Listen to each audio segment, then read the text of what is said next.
खबर उन्नाव से है, जहां राजनीतिक सियासत में आरोपों का दौर शुरू हो गया। अभी बीते दिन कलेक्ट्रेट उन्नाव में लोकसभा सीट के लिए नामांकन प्रक्रिया के दौरान बसपा उम्मीदवार अशोक पांडेय ने भाजपा प्रत्याशी साक्षी महाराज पर गंभीर आरोप लगाया है। बसपा प्रत्याशी अशोक पांडेय का स्पष्ट तौर पर कहना है कि साक्षी महाराज ने नामांकन के दौरान मुझे अप्रत्यक्ष तरीके से धमकी दी, जिससे उन्नाव की राजनीतिक गलियारों में हलचल सी मच गई है। आपको बता दें, बसपा प्रत्याशी अशोक पांडेय का कहना है कि बीते कल भाजपा प्रत्याशी साक्षी महाराज अपने 2 दर्जनों से अधिक समर्थकों के साथ नामांकन परिसर में मौजूद थे, जो निर्वाचन आयोग की नियमानुसार गलत थे, क्योंकि नामांकन परिसर में प्रत्याशी के साथ केवल 4 प्रस्तावक ही होने चाहिए। लेकिन अपने रौब के चलते नियमों की खुलेआम धज्जियां उड़ाते नजर आए और प्रशासन भी मौन खड़ा हुआ दिखाई दिया, जबकि वही नामांकन के दौरान अन्य पार्टी के प्रत्याशी और निर्दलीय प्रत्याशियों के साथ प्रस्तावक के अलावा किसी को भी प्रशासन ने अंदर नहीं आने दिया। कहीं ना कहीं प्रशासन को दोहरा रवैया सवाल खड़ा होते दिखाई दिया। अशोक पांडेय का आरोप है कि नामांकन परिसर में मैं भाजपा विधायक के पास मैं खाली पड़ी कुर्सी पर बैठ गया। उसी दौरान भाजपा उम्मीदवार साक्षी महाराज ने कहा कि ब्राह्मणों को बांध के रख लो, उनके बगैर नहीं जीतोगे। वहीं पास में बैठे पूर्व विधायक अनिल सिंह ने कहा कि जो लोग बहुत बना रहे हैं उनको हम झरिया देंगे। उनके इन सब तंज को देखते हुए पांडेय ने कहा कि अप्रत्यक्ष तरीके से मुझको धमकी दी, जो कि निंदनीय है। वही पांडेय जी का आरोप है कि नामांकन परिसर में ज्यादातर भाजपा समर्थकों में सभी विधायक, एमएलसी और अन्य जनपदों से आए पदाधिकारी भी मौजूद थे। भाजपाइयों ने नामांकन परिसर को रेस्टोरेंट में तब्दील कर दिया था। बाकायदा परिसर में टेबल पर खान पान की सामग्री सजी हुई थी और धुआंधार तरीके से भाजपाइयों की दावत चल रही थी। वही नामांकन कराने आए अन्य प्रत्याशियों को सिर्फ पानी की बोतल मिल रही थी। वही पत्रकारों ने जनपद के स्लाटर हाउस के बारे में सवाल किया कि साक्षी महाराज ने कहा कि इस बार अगर जनता जनार्दन अपना आशीर्वाद देती है तो जनपद के स्लाटर हाउस पर कार्रवाई होगी। उनकी प्रतिक्रिया पर पांडेय ने कहा कि जनता ने उन्हें 2 बार मौका दिया, लेकिन उन्होंने अपने कार्यकाल में कोई भी कार्रवाई तो की नहीं, बल्कि स्लाटरों की संख्या में दुगना इजाफा कर दिया, जिससे भाजपाइयों नेता की जेब भर रही है। वही पांडेय का कहना है कि जनपद में स्लाटर से लगातार प्रदूषण बढ़ रहा है। अभी भी स्लाटर में गोवंश भाजपा के कार्यकाल में हो रहा है। वही गौशालाओं की दुर्दशा पर बोले कि गाय माता की लगातार दुर्गति हो रही है। गौशालाओं में गाय के लिए कोई भी खान पान के उचित प्रबंध नहीं है। आए दिन गाय गौशालाओं में अपना दम तोड़ती नजर आ रही है। सरकार का करोड़ों रुपए जनपद में गौशालाओं में पानी की तरह बह रहा है। आपने भाजपा प्रत्याशी साक्षी महाराज पे आरोप लगाए हैं कि उनके नामांकन के दौरान आपके साथ वहाँ पे निर्वाचन कक्ष में अभद्रता की गई, जो चुनाव आयोग की नियम है उनकी धज्जियाँ उड़ाई गई। क्या है पूरा मामला?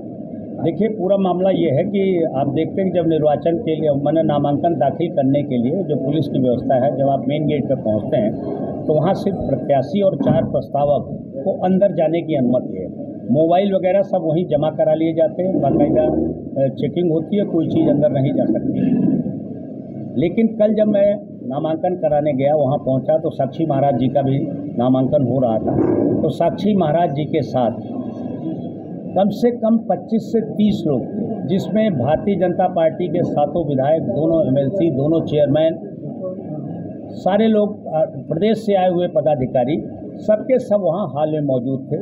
हम थे और मैं था और 2-3 निर्दल उम्मीदवार थे सब। और जब मैं पहुंचा तो वहाँ पूरी तरह से दावत चल रही थी, वहाँ लग नहीं रहा था। और सारे, जैसे आप लोग इस समय मेरी फ़ोटो खींच रहे हो, वैसे हर आदमी अपने मोबाइल पे फ़ोटो खींच रहा था। कोई साक्षी महाराज से आशीर्वाद लेते हुए, कोई किसी विधायक के पैर छूते हुए, वीडियो बन रही थी, हंसी ठट्ठा चल रहा था। ऐसा लग रहा था जैसे किसी रेस्टोरेंट में आ गए।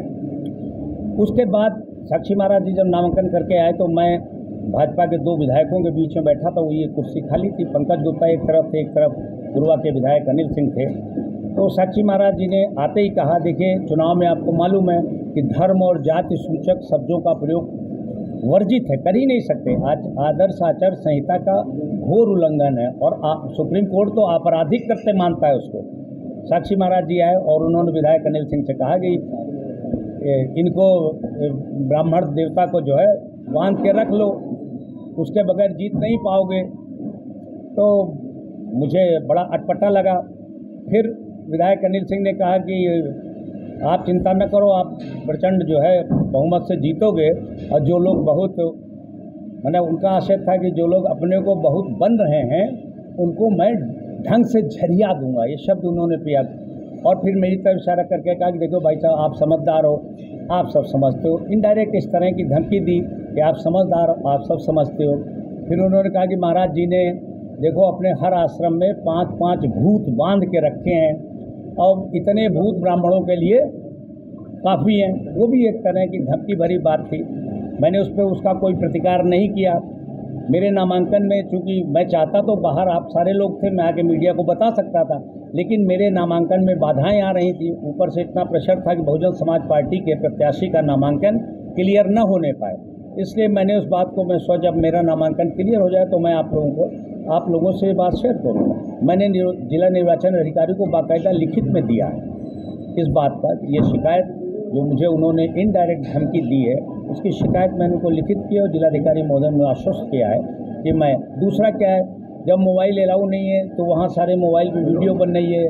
आप उस समय के अगर सर्विलांस से चेक कर लें तो सब पता चल जाएगा। आदमी कम अलाउ हुए, 5 आदमी। इन सब के लिए दावत का प्रबंध था। जो बेचारे निर्दलीय उम्मीदवार थे, मैं भी था, बहुजन समाज पार्टी राष्ट्रीय दल का उम्मीदवार था, हम लोगों के लिए सिर्फ पीने के पानी का इंतजाम था। तो मैंने सवाल उठाया कि भाई ये दावत किसकी तरफ से हो रही। तो वहाँ हंसी ठिठोली हो रही थी, कोई सोच ही नहीं रहा था कि वो किस बात का जवाब दे। किसी ने कोई जवाब नहीं दिया।